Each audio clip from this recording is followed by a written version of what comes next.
was referring clients to a colleague who's Black, and one day she said, "You know, I work with people who are white, but most of the clients you send me are not white."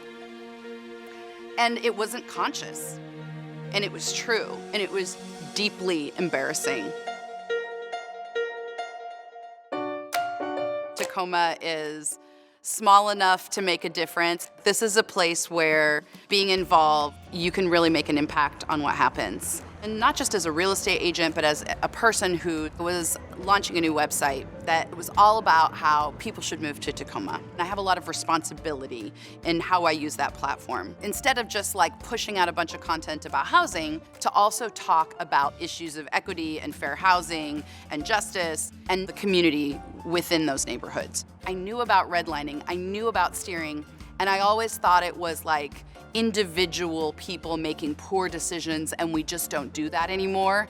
And then to really understand the history of my industry and the history of my country, there was actually an underwriting guideline that said if the census tract for the neighborhood was more than 15% Black, the government wouldn't fund the loan.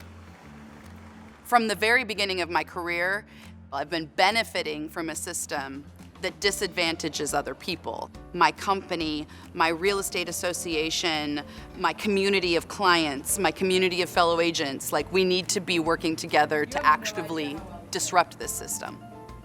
Now we were having conversations about policing, about access to housing, about budgets and schools, and that we have some control over the way that our city grows and changes. And that was the conversation that I wanted to be a part of. If I'm gonna do this job, I have to find a way to do it in a way that isn't just neutral, that is like actively undoing the damage that was done.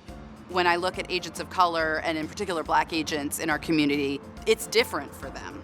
And trying to figure out, as an active, involved member of my company, how do you use your power and your advantages and the money from the career you've built to help other people have that same opportunity? It's become very important to me to be intentional about referring across racial lines.